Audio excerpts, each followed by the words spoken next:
معزز سامعین کرام، آج کے خطبہ جمعہ میں جو عنوان لے کر حاضر ہوا ہوں وہ سیرت عائشہ رضی اللہ تعالیٰ عنہا کی ایک کڑی ہے۔ گزشتہ کئی خطبات میں آپ نے اللہ کے نبی صلی اللہ علیہ وسلم کی چہیتی بیوی ابوبکر صدیق رضی اللہ تعالیٰ عنہ کی بیٹی ام المؤمنین سیدہ عائشہ صدیقہ رضی اللہ تعالیٰ عنہ کے بارے میں بہت کچھ سنا ہے۔ انہی کی زندگی کا ایک حصہ ہے واقعہ جمل۔ واقعہ جمل دراصل ایک جنگ کا واقعہ ہے۔ اللہ کے رسول صلی اللہ علیہ وسلم کے تیسرے خلیفہ عثمان بن عفان رضی اللہ تعالیٰ عنہ کی شہادت کے بعد صحابہ کرام کے درمیان جو اختلاف ہوا اور اس میں آپس میں ہتھیار بھی اٹھے، لڑائیاں ہوئی، انہی میں سے ایک لڑائی ہے واقعہ جمل۔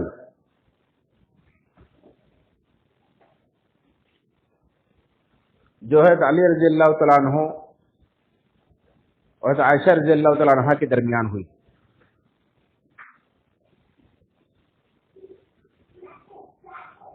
یہ کہنے اور سننے میں واقعی بہت ہی دردناک ہے، بہت ہی افسوسناک ہے، لیکن یہ بھی تاریخ اسلام کا ایک حصہ ہے، ایک حقیقت ہے کہ وہ پاک باز ہستیاں جو اس کائنات میں انبیاء کے بعد سب سے افضل تھیں، ان سے بھی اتنی بڑی غلطیاں ہوئیں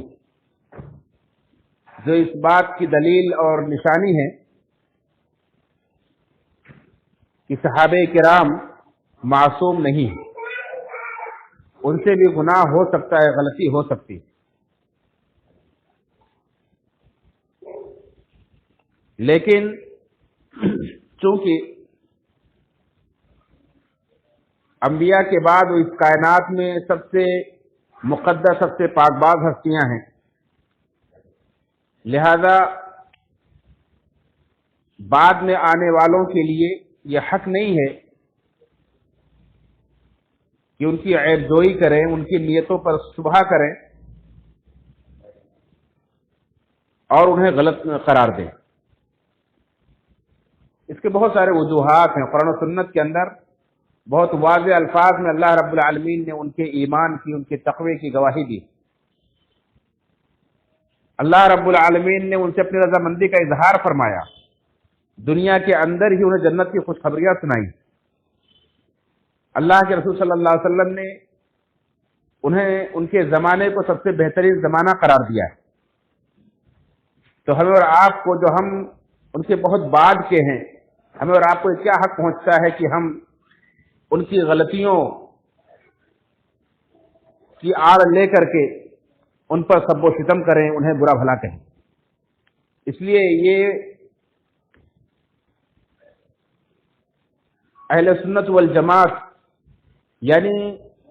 دین اسلام کے اندر جتنے بھی بدعی فرقے ہیں، ان کے علاوہ جو حق پر رہنے والا، قرآن و سنت کو صحابہ کرام کے طریقے پر سمجھنے والا، اس پر عمل کرنے والا جو گروہ ہے، جو فرقہ ہے، جو مسلک ہے، جو منہج ہے، جو جماعت ہے، جس کے بہت سارے تعارفی اور پہچان والے نام ہے، ایک سب سے بہترین نام اہل سنت والجماعت۔ تو بدعتی اس سے اختلاف کر سکتے ہیں، لیکن اہل سنت والجماعت کا یہ متفقہ عقیدہ ہے کہ صحابہ کرام کو برا بھلا کہنا یہ حرام ہے، یہ کبیرہ گناہ ہے۔ صحابہ کرام کو برا بھلا کہنا یہ کبیرہ گناہ ہے۔ ساتھ میں یہ بھی عقیدہ رکھنا ہے کہ صحابہ کرام معصوم نہیں ہیں، یعنی ایسے نہیں ہیں کہ ان سے غلطی نہیں ہو سکتی، غلطی ہو سکتی، گناہ ہو سکتے ہیں، لیکن اگر ان سے کہیں دین کے اوپر عمل کرنے میں،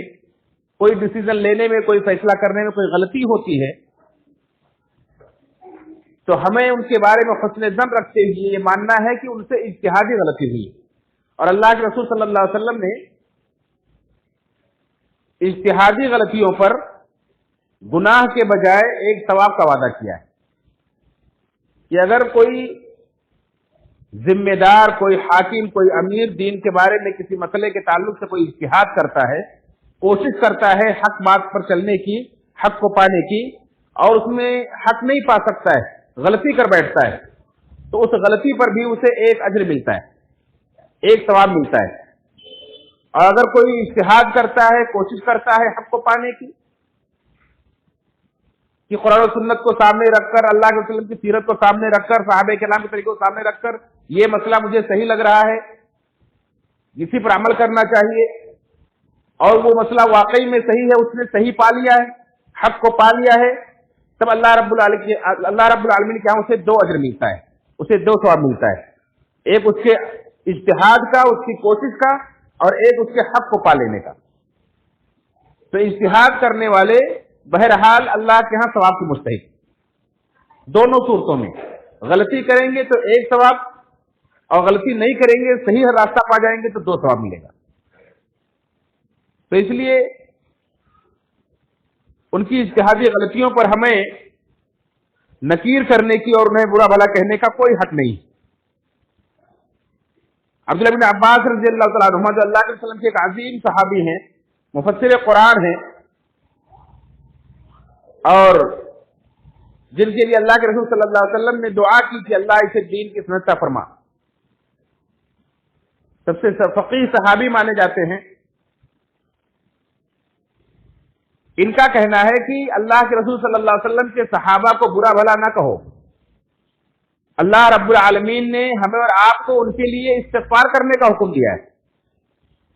یہ اللہ نے ہمیں حکم دیا ہے کہ ہم یہ دعا کریں، ربنا اغفر لنا ولاخواننا الذين سبقونا بالایمان ولا تجعل في قلوبنا غلا للذين آمنوا ربنا انك رؤوف رحیم۔ اے ہمارے رب، ہم کو بخش دے اور ہمارے ان بھائیوں کو بخش دے جو ہم سے پہلے ایمان کے ساتھ گزر چکے ہیں، یعنی صحابہ کرام، سب سے پہلی جماعت جو ایمان کے ساتھ گزر چکی، صحابہ کرام کی جماعت، تو ہمارے ان بھائیوں کو بخش دے جو ایمان کے ساتھ ہم سے پہلے گزر چکے ہیں، ولا تجعل في قلوبنا غلا للذين آمنوا، اور ہمارے دلوں کے اندر ایمان والوں کے لیے کینہ نہ رکھ، بغض نہ رکھ، دشمنی نہ رکھ، ولا تجعل في قلوبنا غلا للذين آمنوا ربنا انك رؤوف رحیم، اے ہمارے رب تو بہت مہربان، بہت رحم کرنے والا ہے۔ یہ اللہ رب العالمین نے ہمیں اور آپ کو حکم دیا کہ ہم ان کے لیے دعا کریں، تو ہمیں انہیں برا بھلا نہیں کہنا چاہیے۔ جس اللہ رب العالمین نے ان کے لیے استغفار کرنے کا حکم دیا ہے، اس اللہ کو معلوم تھا کہ آگے چڑھ کر یہ آپس میں قتال بھی کریں گے، ان سے غلطیاں بھی ہوں گی، آپس میں لڑ بھی پڑیں گے، اللہ کو معلوم تھا، پھر بھی اللہ نے آپ کو استغفار کرنے کا حکم دیا ہے۔ لہذا ان کی غلطیوں کو، آپس میں اختلافات کو، آپس میں لڑائیوں کو لے کر کے اپنے دل کو میلا نہ کریں، اور نہ اپنی زبان کو گندی کریں، نہ انہیں برا بھلا کہیں۔ اسی طرح سے اللہ ابن تیمیہ رحمۃ اللہ علیہ کے ایک ہم عصر امام ہیں، امام ابن دقیق العید رحمہ اللہ، جو 625 ہجری میں پیدا ہوئے اور 702 ہجری ان کی وفات ہوئی ہے۔ یہ اپنے ہم عصروں میں بہت ہی ذہین و فطین اور بڑے عالم اور متقی مانے جاتے تھے، مشہور تھے، مصر کے قاضی تھے۔ یہ فرماتے ہیں کہ صحابہ کے باہمی تنازعات کے بارے میں لوگوں نے بہت ساری جھوٹی روایتیں بھی گڑھی۔ صحابہ کے جو آپس میں اختلافات ہوئے، اس میں جو فساد پھیلانے والا گروہ تھا، اس نے بہت ساری جھوٹی باتیں بھی ان کے بارے میں مشہور کر دی ہیں، گڑھ دی ہیں۔ لہذا ان سے ہوشیار رہنے کی ضرورت ہے، اور کہتے ہیں کہ اگر سچی باتیں بھی ہمارے سامنے آتی ہیں، صحیح روایتیں بھی ملتی ہیں جس میں صحابہ کرام کی واقعی غلطیاں ہوئی ہیں، تو وہ بظاہر ہمیں جو صحیح روایات کے اندر صحابہ کرام کی غلطیاں نظر آتی ہیں، ان کے بارے میں ہم بہتر سے بہتر تعویل کر سکتے ہیں، بہتر سے بہتر تعویل کریں کہ جب ہم کسی اچھے اور بڑے انسان کے بارے میں سوچتے ہیں، سنتے ہیں کہ فلاں نے ایسا کیا، آپ اپنے اسی ملک کی کسی بڑے سمجھدار پڑھے لکھے کسی عالم کے بارے میں سنیں کہ اس نے یہ کیا، فلاں موقع میں اس نے یہ کہا، تو آدمی سوچتا ہے کتنا بڑا عالم ہوگا تو کیسے کہہ سکتا ہے. ہو سکتا ہے پورا معاملہ جانیں گے، ہو سکتا ہے کچھ اور ان کا مقصد رہا ہو سکتا ہے کچھ اور کہنا چاہتے ہو اور لوگ سمجھ نہ پائے، اس لیے لوگ اس کو لے کر اڑ رہے ہیں اور لوگ اس کو کچھ اور کچھ کا کچھ بنا رہے ہیں. تو اسے کہتے ہیں کہ بہتر سے بہتر تعویل کرنا. کہتے ہیں کہ ہم صحابہ کرام کے بارے میں جو کچھ سنیں گے اس سے بہتر تعویل کریں گے اس کے بارے میں، اور ان کے بارے میں کبھی بھی بدگمانی کا شکار نہیں ہوں گے. کیوں؟ اس لیے کہ اللہ رب العالمین نے پہلے سے ان کی تعریف کر دی. اللہ رب العالمین نے قرآن کریم کے اندر، اللہ کے رسول صلی اللہ علیہ وسلم صحیح احادیث کے اندر جو کچھ صحابہ کرام کی تعریف کی ہے، جو کچھ ان کے مناقب اور فضائل بیان کیے ہیں، وہ بالکل واضح ہیں، دو ٹوک ہیں، بالکل مشہور ہے. اور بعد میں آنے والی جو مشکوک چیزیں ہیں، ان مشکوک چیزوں کی بنا پر معلوم چیزوں کو باطل نہیں قرار دیا جا سکتا ہے. ایک چیز ہے جو بالکل واضح ہے، معلوم ہے، اور ایک چیز ہے جس کے بارے میں شبہ ہے. تو شبہ والی چیز کی بنا پر، اس کے علم کی بنا پر ایک معلوم اور ثابت شدہ علم کو باطل نہیں قرار دیا جا سکتا ہے. یہ علماء کی زبان ہوتی ہے، اور